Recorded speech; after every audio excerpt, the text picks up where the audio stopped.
بسم اللہ الرحمن الرحیم۔ یہ ایک عام رات نہیں تھی، یہ وہ رات تھی جب یورپ کی صدیوں پرانی بادشاہتوں کے دل میں ایک نیا خوف جاگ چکا تھا۔ یہ وہ لمحہ تھا جب روم، ویٹیکن، ہنگری، فرانس اور انگلینڈ کے درباروں میں ایک ہی نام گونج رہا تھا، اور وہ نام تھا سلطان محمد فاتح۔ یہ صرف ایک سلطان کا نام نہیں تھا، یہ ایک تہذیب کا نام تھا۔ یہ وہ آواز تھی جس نے 1000 سالہ پرانی بازنطینی سلطنت کے پرچم کو زمین پر گرا دیا تھا۔ یہ آواز تھی قسطنطنیہ کے نئے فاتح کی۔ یہ وہ لمحہ تھا جب یورپ نے سوچنا شروع کر دیا تھا، کیا یہ وہ شخص ہے جو روم کی سرزمین پر بھی قدم رکھے گا؟ کیا اب ہمارا مقدس شہر بھی انہی کے جھنڈے تلے آئے گا؟ یہ وہ لمحہ تھا جب یورپ میں خوف کا ایک نیا دور شروع ہو چکا تھا۔ یورپ کے بادشاہوں کے لیے یہ محض ایک شہر کی فتح نہیں تھی، بلکہ پورے عیسائی یورپ میں حملے کا آغاز تھا۔ قسطنطنیہ کا سقوط پوپ کی طاقت کے زوال کی سب سے بڑی علامت بن چکا تھا۔ وہ شہر جو 1000 سال تک مسیحیت کا قلعہ تھا، اب مسلمانوں کے قدموں میں تھا۔ وہ گرجا گھر جہاں مسیحی پادری حکومت کرتے تھے، اب وہاں اذانوں کی آواز گونج رہی تھی۔ پوپ کی صلیبی جنگوں کے تمام خواب راکھ بن چکے تھے۔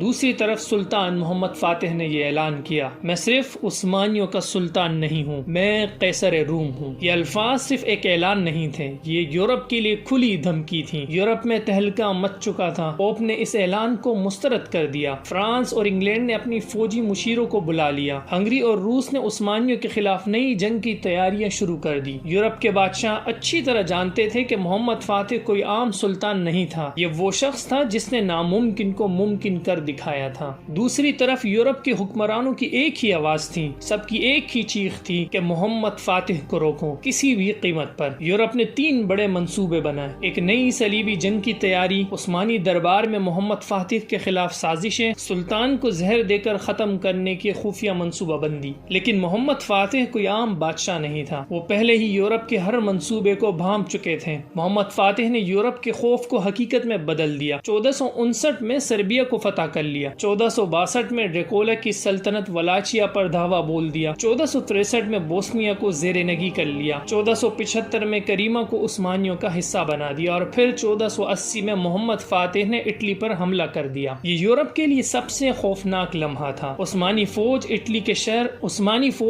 کے شہر میں داخل ہو چکی تھی۔ روم صرف چند دن کی مسافت پر تھا۔ پوپ نے گرجا گھروں کے دروازے بند کر دیے تھے۔ پورے یورپ میں خوف و ہراس پھیل چکا تھا۔ لیکن پھر دوسری طرف اچانک کہیں سے ایک خبر سامنے آتی ہے۔ وہ خبر تھی کہ سلطان محمد فاتح بیمار ہو چکے ہیں۔ چند ہی دنوں میں سلطان وفات پا جاتے ہیں۔ یہ یورپ کے لیے سب سے بڑی خوشخبری تھی۔ روم بچ چکا تھا، لیکن شاید قسمت نے یورپ کو ایک موقع دے دیا تھا۔ اگر محمد فاتح چند سال اور زندہ رہتے تو آج ویٹیکن کے گرجا گھروں پر اسلام کا پرچم ہوتا۔ یہ وہ شخص تھا جس نے یورپ کی تاریخ بدل دی۔ یہ وہ سلطان تھا جس کا نام سن کر بادشاہ کانپنے لگ جاتے۔ یہ سوال آج بھی تاریخ میں گونج رہا ہے، اگر محمد فاتح زندہ رہتے تو کیا آج ویٹیکن بھی عثمانی سلطنت کا حصہ ہوتا؟